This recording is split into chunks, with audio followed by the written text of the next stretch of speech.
Welcome to another short video from Preact, and in today's video I'm just going to show you predictive lead scoring.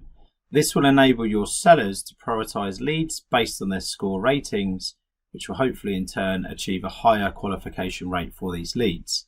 This is a previous feature that was only available with Sales Insights.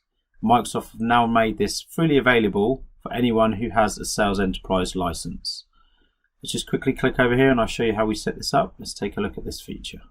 Okay, so the first thing we need to do, we need to be in Sales Hub and we need to switch over to this Sales Insights settings area like so. Click on Global Settings and you can see just at the bottom here we click into Lead Scoring. The first time you come into here you'll have an option to say Get Started, and it will ask you to create your model. Obviously I've created a model previously and I've published it. I've linked my model to my Lead to Opportunity business process flow. Obviously you can have models for different process flows. I've currently set up 15 fields that I'm going to monitor on the leads table. Obviously we're training leads from the past 2 years, and obviously you can see down here these are my most influential fields. I have set my retrain automatically to yes, so when these fields change obviously the scores will change and adjust accordingly. If I just turn this off, I'll show you what I've set up in my model. Just click on Edit Model. You can see here, if I just expand the primary entity, in this scenario it's lead, you can see all of these fields I'm monitoring. So these are my 15 leads. You can have this turned on to ignore empty values, which I've got to do. So you can see if I click into city, you can see it will start giving you some sort of attribute insights, and I can see over here that one of my key attributes is actually the city is blank on a lot of my records. So that would indicate that I probably need to now go and set this to say, okay, ignore blank values to get a true reading.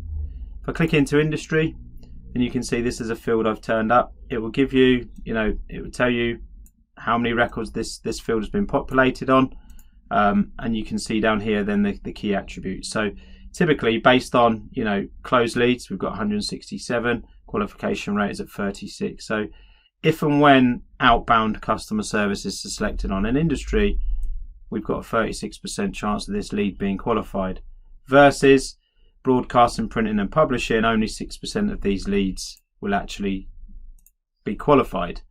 Based on this, obviously these are key factors that will increase the score, and these two at the bottom here are obviously key factors that will actually decrease the score.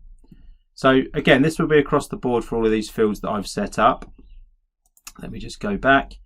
So you set your model up, and obviously then if you want to train it automatically yes or no, you say yes to this, and then down here what it will start then doing is it will start grading your leads.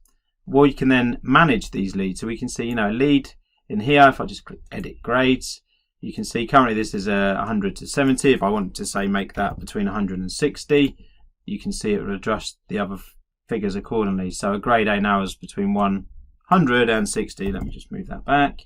You can now see here, so leads in this range are 92% qualified most of the time. So ideally we want to get all of our leads to a grade A because we know we've got more chance of qualifying them, versus a grade D when it's 0 to 9 rated, 0% of these leads get qualified.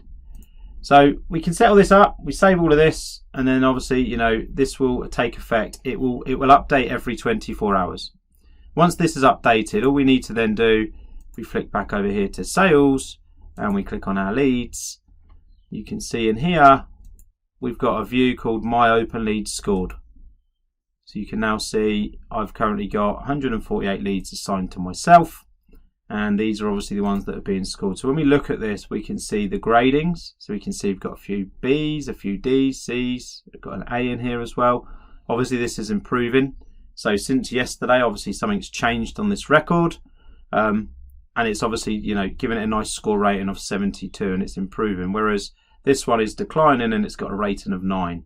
So obviously you can see between 0 and 9, I said give it a grade D. And obviously anything between 70 and 100 is a grade A, and this is where the score's coming in here. So we just look at Alison in this scenario. You can see when we look at Alison, you need to be on the Sales Insights form. And then over here you can see why this has been graded 72 and why is it a grade A. Obviously improving just means that this lead was then adjusted on that time and date, so something on these fields changed, and then obviously it's it's gone up. So on the 27th we was rated down here, a load of fields have changed and we've now got a better rating. These are the key score improvers. So leaders in qualified stage, purchase process is blank, job title was finance director, that was obviously contributes it. So 71% of leads with job titles financial director are qualified, so it's a plus. Whereas down here we've got annual revenue as low, which is obviously bringing the score down. If these are all high, then obviously this would be at 99. But annual revenue is low, number of employees is quite low as well. So you can see these are the key supporting factors in why we've got a rating of 72. If we come over here and we look at Alan, who has scored 9, you can then see he's a grade D, and the reason he's a grade D is he's got a lot of these score harmers. So annual revenue is low, lead score is word of mouth, and only 77% of these leads get qualified. Confirm interest is set to yes, and again this is based on previous closed data. So in order for this model to start working, we have to have at least 40 open leads in the system, and we have to have had at least 40 disqualified leads in the system for it to start training itself. Obviously then any other, if I was to qualify or disqualify this now, this would obviously then update the grade D. If I qualified it where that was 0%, obviously then grade D would start improving, because some of these actually do get qualified. Chances are you're going to fill in some of these fields before you qualify anyway, and it might improve the rating before it's qualified anyway. So as you can see, I think this is quite a nice little feature to have. As I said previous, this is now available if you've got sales enterprise licenses. It doesn't have to be under sales insights. So it's something that you most likely have already got access to. Just need to turn it on, configure it, set your models up, and see how you get on. See if this can start helping you to target better leads to qualify. If you like this video, please feel free to get in touch with us if you've got any questions regarding lead scoring. Please feel free to subscribe to the Preact YouTube channel if you want to see more videos about Dynamics 365 and the Power Platform in the future.